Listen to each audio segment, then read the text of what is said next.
મેં એક શેમ્પૂ બનાવ્યું છે, તમને બતાવીશ.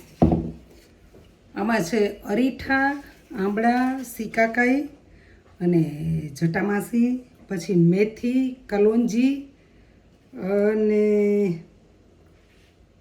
બસ એટલું જ નાખ્યું છે. તો એનું શેમ્પૂ બન્યું છે મસ્તીનું, સરસ એકદમ.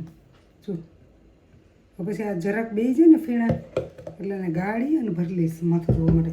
કેમ કે મારા વાળ બહુ ઉતરી ગયા છે, મને તબિયત સારી નથી, એના ઉપર દવા ઉપરથી અને દવા પીવાની બહુ ઝાઝી, એટલા માટે વાળ બહુ ઉતરી ગયા છે.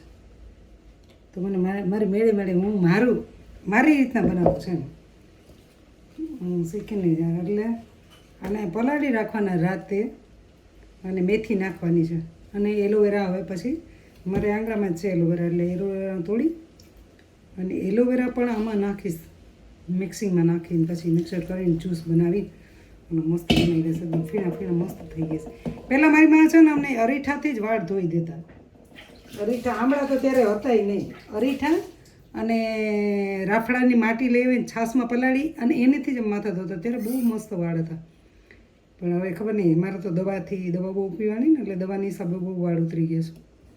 એટલે મેં કહું કંઈક આવું કરું ને, જો વાળ રહી જાય તો રહી જાય, ન કે જવાય તો જાય, બીજું શું કરવાનું. એટલે ચિંતા નહીં કરવાની. પણ આ એક જાતનું પેલું છે, કેમિકલ ફ્રી છે. અરીઠા, આંબળા, સિકાકાઈ અને જટામાસી અને મેથી અને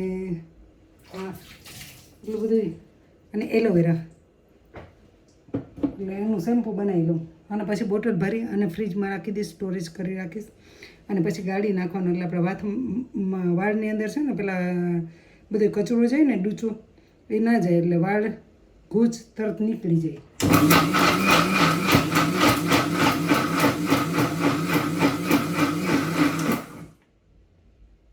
તો આવી રીતના બનાવી લીધું મેં. કેમ ગયું એ ભાઈ, કેમ એમ થાય છે? હા, હવે આવી છે. બસ સરબાસ.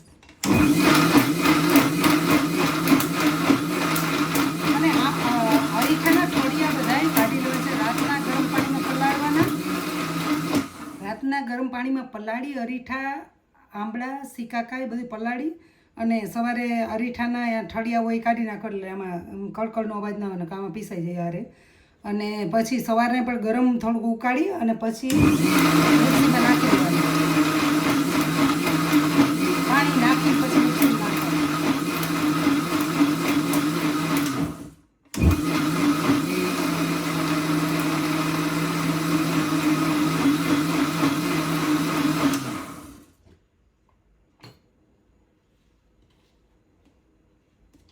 અને કદાચ ને સુકાવીને પછી આપણે પાવડર કરી અને પછી કરીએ તો એ થઈ જાય.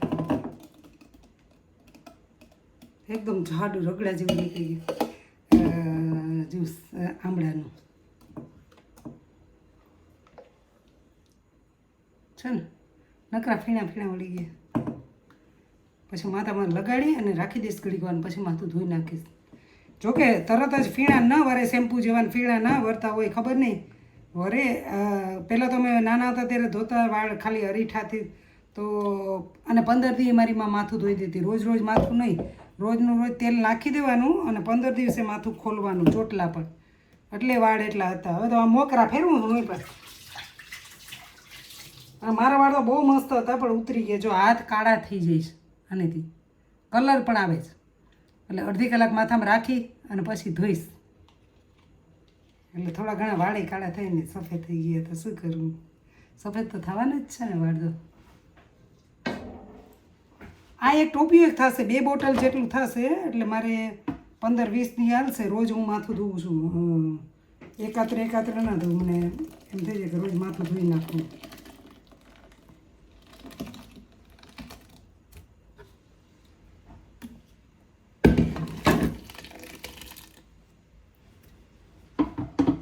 છલકશે પાછું.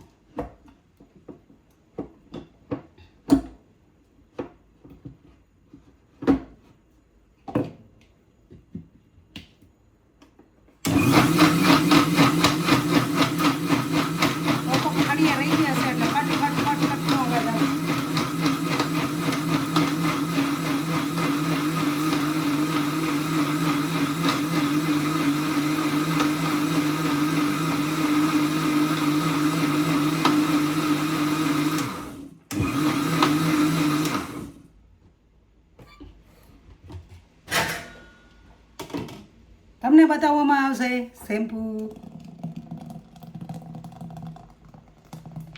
વાહ, હજી એક ઘાણું છે.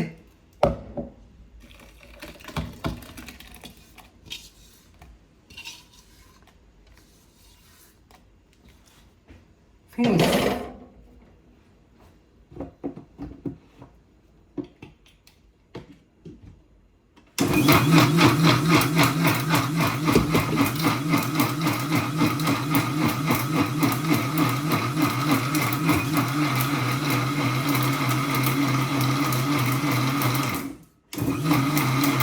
વિડીયો લાંબો થઈ જશે પણ પ્રોસેસ તમને બતાવીને મારે કેમ કરીને શેમ્પૂ.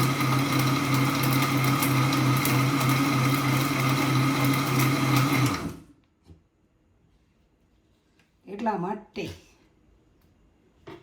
વાહ જય શ્રી. એ ભાઈ તને શું થઈશ? હવે બધું એક હારે કરી લઈશ. 3 ઠામમાં ભર્યું હોય. મોટું ઠામ હતું ને ભરેલું રીઠાણું એટલા માટે.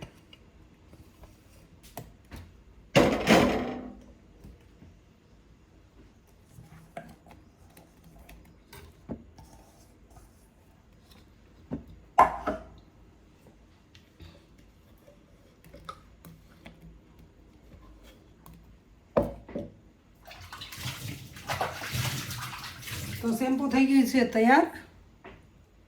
બતાવી દઉં તમને. આટલું બધું થયું છે. મસ્ત બની ગયું. એક ટોપી ઉપર આણું એટલે આમાંથી તો હવે પેલું છે ફીણા છે એ ફૂલશે પછી બેસશે નીચે. પાણી નાખીશ એટલે 2 બોટલ જેવું થઈ જશે મારું શેમ્પૂ તૈયાર. પછી હું માથું ધોઈશ એનેથી જ. વરસાદ અંધાર્યો છે પણ વરસાદ આવતો નથી. જલ્દી આવી જાય વરસાદ. તો હવે થોડી વાર એને ઠંડુ થવા દઉં શેમ્પૂને. પછી એમાં પાણી થોડુંક નાખશી ઉમેરતી જઈશ અને પછી શેમ્પૂને ભરી લઈશ બોટલમાં અને રાખી દઈશ ફ્રીજમાં. નહીં તો બગડી જાય ને. ફ્રીજમાં ના રાખો તો બગડી જઈશ. ફૂગ વરી જાય કે ખબર નહીં. એમાં ફ્રીજવેટર ન હોય ને, દવા ના હોય ને એટલા માટે. તો છે ને જોવે છે ને કે જયશ્રી શું બનાવે છે.